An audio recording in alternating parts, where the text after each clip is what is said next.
Everyone, welcome back to my channel.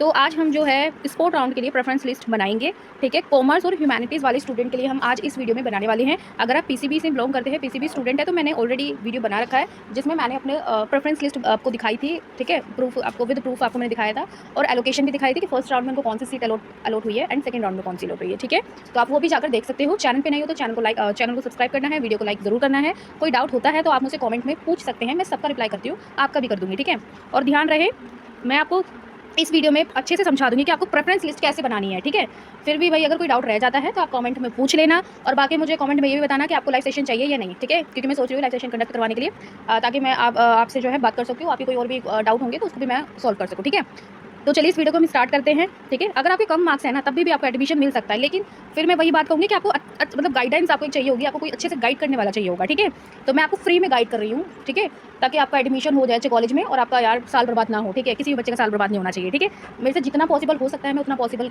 मतलब जितनी मुझसे मेहनत हो सकती है आप लोगों के लिए उतनी मैं कर रही हूँ। बाकी आप लोग भी मुझे सपोर्ट करना, वीडियो को लाइक भी करना, सब्सक्राइब भी करना चैनल को। ठीक है, तो चलिए हम इस वीडियो को स्टार्ट करते हैं। ओवरऑल हमको ये कट ऑफ देखकर क्या समझ में आया है। ठीक है, देखो आपको जो भी कोर्स पसंद है, सपोज़ मुझे बीकॉम ऑनर्स या फिर मुझे जूलॉजी ऑनर्स पसंद है। ठीक है, मुझे जूलॉजी ऑनर्स पसंद है, तो मैं क्या करूँगी वो मैं आपको बता देती हूँ। मुझे जूलॉजी ऑनर्स पसंद है और मैं क्या करूँगी, पहले मैं जूलॉजी ऑनर्स को नॉर्थ कैंपस के कॉलेज में रखूँगी, नॉर्थ कैंपस के कॉलेज में मैं रखूँगी। ठीक है, फिर मैं वही सेम कोर्स यानी कि मैं दोबारा से जूलॉजी को मैं किस में रखूँगी, साउथ कैंपस में। देखो क्योंकि मुझे इंटरेस्ट है इसमें, तो मैं चाहती हूँ कि भाई चाहे मुझे साउथ कैंपस का कोई कॉलेज मिल जाए, चाहे मुझे नॉर्थ कैंपस का कॉलेज मिल जाए, चाहे मुझे ऑफ कैंपस का कॉलेज मिल जाए, लेकिन मुझे मेरे फेवरेट कोर्स ही चाहिए। ठीक है, कॉलेज मुझे कोई सा भी मिले उससे कोई मतलब नहीं है, मेरा फेवरेट कोर्स मिलना चाहिए। ठीक है, तो आप ऐसे बना सकते हो। ठीक है, फिर वही जूलॉजी को आप क्या करोगे, ऑफ कैंपस में रख दोगे। ठीक है, अब चलो जूलॉजी हो गया। अब ऐसा भी तो हो सकता है ना कि देखो जूलॉजी हमारा हाई डिमांडिंग वाला कोर्स है, हो सकता है मुझे जूलॉजी ना मिले, हो सकता है ना, पॉसिबिलिटी है या नहीं है, पॉसिबिलिटी बिल्कुल है जी। ठीक है, मान लो मुझे जूलॉजी नहीं मिला, अब मुझे फिर यानी कि अब मैं सोचूंगी कि भाई मुझे जूलॉजी नहीं मिला तो मुझे कुछ ना कुछ बैकअप वाले ऑप्शन में भी रखने चाहिए बैकअप के लिए। तो मैं क्या करूँगी, मैं लाइफ साइंस को भी फिर ऐड करूँगी। ठीक है, लाइफ साइंस को मैं ऐड करूँगी, उसके बाद फिर मैं बॉटनी को भी रख दूँगी या फिर मैं बायोकेमिस्ट्री को रख दूँगी, ठीक है, बायोकेमिस्ट्री को रख दिया मैंने, फिर मैंने माइक्रोबायोलॉजी को रख दिया, ऐसे मैंने बॉटनी को रख दिया। ठीक है, ऐसे मैं रख दूँगी। फिर वही लाइफ साइंस को मैं पहले नॉर्थ में रखूँगी, फिर मैं साउथ में रखूँगी, फिर मैं ऑफ में रखूँगी। आपको भी सेम ऐसे ही करना है। यहाँ पे लाइफ साइंस की जगह पे मान लो कोई कॉमर्स वाला बच्चा है तो वो क्या करेगा, वहाँ पे कॉमर्स वाला बच्चा क्या करेगा, बीकॉम को नॉर्थ में भी डालेगा, साउथ में भी रखेगा और ऑफ कैंपस में भी रखेगा। ठीक है, वही बायोकेमिस्ट्री के अगर मान लो अगर आप कोई बीए प्रोग्राम के कोर्स ले रहे हो, किसी ऑनर्स कोर्स ले रहे हो या फिर आप कॉम्बिनेशन वाला कोर्स ले रहे हो, तो उसमें भी आप सेम वही करोगे, पहले नॉर्थ में अपने रखोगे कोर्स को, फिर साउथ में रखोगे, फिर ऑफ में रखोगे। पूरा सेम यही प्रोसेस करना है और आपकी प्रेफरेंस लिस्ट ना अच्छी खासी बन जाएगी। आपको किसी से बनवाने की जरूरत नहीं है, किसी को पैसे देने की जरूरत नहीं है, आप खुद से बनाओगे। कैसे बनानी है वीडियो देखो, समझो और बनाओ। नहीं बनाने आ रही, नहीं समझ में आ रही, मैसेज करो, कमेंट करो, पूछो।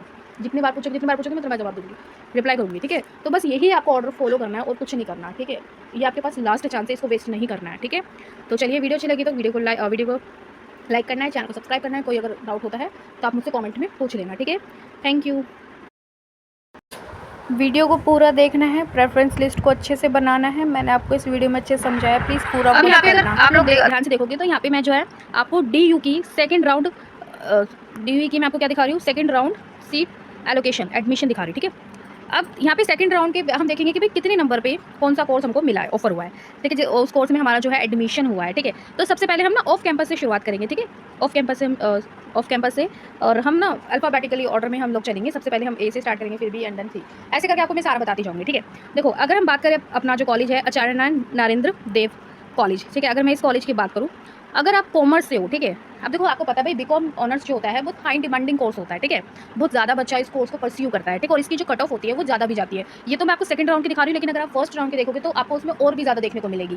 ठीक है, तो अभी हम देखते हैं सेकंड राउंड में कितने नंबर पर जो है सीट एलोकेशन हुआ है। ठीक है, देखो अगर आप जनरल कैटेगरी से हो तो 690 मार्क्स पे भी आपका जो है बीकॉम ऑनर्स मिला है आचार्य नारेंद्र कॉलेज में। ठीक है, 690 पे। अगर आप OBC NCL से हो तो 508 पे आपको मिल गया, और अगर आप SC से हो तो 428 मार्क्स पे भी आपको बीकॉम ऑनर्स मिला है। ठीक है, यहाँ तक आपको क्लियर हो गया है। ठीक है, अगर आप ST कैटेगरी हो, ST हो, EWS जो भी हो। ठीक है, अब उसके बाद अगर हम BSc के प्रोग्राम देखो, कोई बच्चा PCB वाला स्टूडेंट भी देख रहा हो तो प्लीज़ वो भी देख लो, आपके लिए भी फायदा है। ठीक है, अगर आप ऑफ कैंपस इसी कॉलेज में अगर आप ध्यान से देखो बायोमेडिकल साइंस ये सब, तो इसमें आप मार्क्स भी देख सकते हो कि जनरल कितने आपको मिला है, कौन सा कॉलेज मिला है, कितने मार्क्स पर। ठीक है, बाकी अगर मैं आपको ये तो मैंने बीकॉम की बता दी।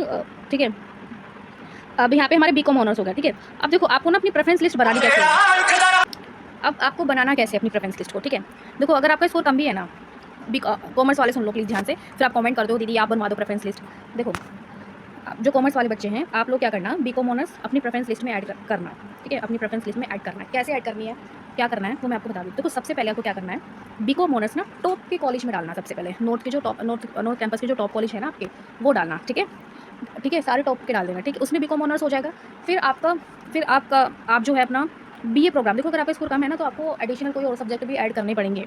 ठीक है, बैकअप के लिए आपको देखना पड़ेगा ना, फिर बैकअप ऑप्शन भी आपके पास होने चाहिए। ठीक है, तो आपको क्या करना पड़ेगा, बीए प्रोग्राम के आपको कोर्स लेने पड़ेंगे जिसमें कट ऑफ काफ़ी कम जाती है। अब आप कहोगे कि दीदी ऐसे कौन से सब्जेक्ट है, कौन से सब्जेक्ट कॉम्बिनेशन है जिसमें कट ऑफ कम जाएगी, हम तो जनरल कैटेगरी से हैं। तो देखो अगर मैं इसी कॉलेज की अगर मैं बात करूँ, ठीक है, अगर मैं इसी कॉलेज की आप लोगों की बात करती हूँ तो यहाँ पे बीए प्रोग्राम के बहुत सारे कोर्स हैं यार, बहुत सारे कोर्स हैं। देखो बहुत सारे कोर्स आपको यहाँ पे देखने को मिल जाएंगे। अब हम करते हैं बात अदिति महाविद्यालय की। ठीक है, अदिति महाविद्यालय कॉलेज है आपका, इसकी हम बात करते हैं। अगर आप बीए ऑनर्स ज्योग्राफी में करते हो, ये कोर्स अगर आपको मिलता है तो देखो अगर आप जनरल कैटेगरी से तो 526 आपको नंबर चाहिए होंगे। एससी के ओबीसी के लिए 310 चाहिए होंगे। अगर आप एससी कैटेगरी से हैं तो 320 मार्क्स आपको चाहिए होंगे। ठीक है, देखो ज्योग्राफी ऑनर्स वाले ना थोड़े कोर्स हाई ही उनकी मतलब हाई डिमांडिंग वाले होते हैं। ठीक है, तो ज़्यादा बच्चे परस्यू करते हैं। ठीक है, अगर आपके पास कैटेगरी है तो वेल एंड गुड है। अगर आपके पास कैटेगरी नहीं है, आप जनरल से हो, तो फिर आप इस कोर्स को अपना ऐड नहीं करना। ठीक है, कम कट ऑफ वाले करना ताकि एक ही बारी में आपको हो जाए। ठीक है, फिर अगर मैं हिंदी हिंदी पत्र पत्रकारिता की अगर मैं बात करती हूँ, अगर आप हिंदी लेते हो तो देखो जनरल कैटेगरी को 126 नंबर, 126 पे अगर आप जनरल कैटेगरी से हो 126 पे एडमिशन मिला है हिंदी के लिए। ठीक है, ओके, यहाँ पे देखो हिंदी के लिए आपको 100, जनरल वालों के लिए 126 पे एडमिशन मिला है। वही अगर ओबीसी और ऐसी कैटेगरी के लिए सीट खाली नहीं थी। ठीक है, सेकंड राउंड में। ठीक है, ओके, समझ आ रही है। तो आपको कोर्स अब आपको रखना कैसे है वो देख लो। ठीक है, सबसे पहले आपको क्या करना है, टॉप में आपको हाई डिमांडिंग वाले कोर्स ही रखने हैं। टॉप में हाई डिमांडिंग वाले कोर्स रखने हैं और नॉर्थ कैंपस के कॉलेज में ही रखने हैं। ठीक है, जैसे आपको बीकॉम ऑनर्स करना है, आपको पता है इसकी कट ऑफ हाई जाती है, आपके मार्क्स कम है, आपको नहीं मिलेगा, कोई बात नहीं, नहीं मिले कोई बात नहीं, हमने तो रख दिया है ना। तो आप क्या करना, जैसे पहले हिंदू आपका एसआरसीसी हो गया ना, एसआरसीसी आपका हिंदू हो गया, मिरांडा, ये सब नॉर्थ कैंपस वाले आपको कॉलेज रखने हैं, उसमें बीकॉम ऑनर्स रख देना। फिर उसके बाद आप नेक्स्ट अपना जो है नेक्स्ट बैकअप ऑप्शन भी रखना, जैसे मैंने आपको बताया बीए प्रोग्राम वाले कोर्स रखना। जैसे इसमें बीए हिंदी पत्रकारिता हो गया ना। ठीक है, पत्रकारिता। ठीक है, सोशल वर्क हो गया। ठीक है, देखो भाई अब जो बच्चे ऐसे, बहुत सारे बच्चे ऐसे भी होंगे जो मेरी वीडियो देख रहे हैं, वो सोच रहे होंगे बस हमें तो एडमिशन मिल जाए किसी में, तो किसी में भी एडमिशन आपको मिल जाएगा। बस आप थोड़ा ध्यान रखिए कितने मार्क्स होने चाहिए, मतलब इतने तो होने चाहिए यार। ठीक है, तो भाई अगर आप इकोनॉमिक्स प्लस मैथमेटिक्स लेते हो या फिर इकोनॉमिक्स और साइकोलॉजी लेते हो तो आप उनके हिसाब से कट ऑफ यहाँ पे देख सकते हो।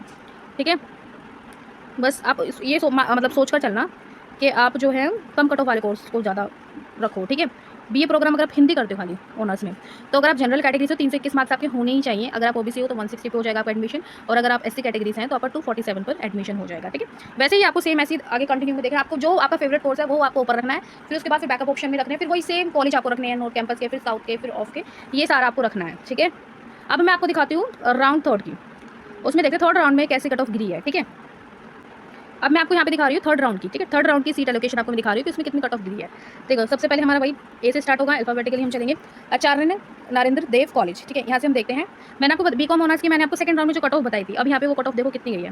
यहाँ पे अगर बीकॉम ऑनर्स की बात करें तो जनरल कैटेगरी के लिए तो कोई सीट बची ही नहीं है, इसमें भी नहीं बची, एससी के लिए नहीं बची, बस एसटी के लिए बचे। देखो कितने मार्क्स पे एडमिशन हुआ है, देखो जो एसटी वाला है 144 मार्क्स पे एडमिशन हुआ है। और ये आप मान के चलना कि आपको स्पोर्ट राउंड में यार सीट बहुत कम खाली रहती है। ठीक है, तो इसलिए कहूँगी भाई देखो प्रेफरेंस लिस्ट आप जितनी ज़्यादा अच्छे से बना सकते हो ना, उतनी बना दो, उतनी बनाओ। हो सके तो मेरी हेल्प चाहिए तो आप मेरी हेल्प भी ले सकते हो। वैसे मैंने वीडियो बना दिया आप लोगों के लिए, आपको समझाने के लिए। ठीक है, बस जो जैसे मैं बता रही हूँ, जैसे मैं समझा रही हूँ ना, उसी को ही आप वैसे ही करना, अपनी अपनी मत चलाना। ठीक है, हर बात में अपनी अपनी चलाते हो ना, अपनी नहीं चलानी, कभी दूसरों की भी सुननी चाहिए। ठीक है, अगर मैं अदिति में देखूँ तो यहाँ पे आप जनरल कैटेगरी के लिए कोई सीट नहीं है। अगर आप ओबीसी कैटेगरी से हो तो 363 पर आपको एडमिशन मिला बीकॉम ऑनर्स में, और अगर आप एससी से हो तो 313 पे भी आपका एडमिशन मिलेगा। ठीक है, तो आपको ऐसे देखना पड़ेगा कि भाई कट ऑफ ये भी प्रोग्राम कॉम्बिनेशन वाले को देखना पड़ेगा, क्योंकि इनमें कट ऑफ कम जाती है, सीट भी। अब देखो, अब जो आपका राउंड आएंगे ना, आपका स्पोर्ट राउंड आएगा, तो सीट तो बहुत मिनिमम ही कह सकते हो कि कम होंगी, मिनिमम सीट ही बची होंगी।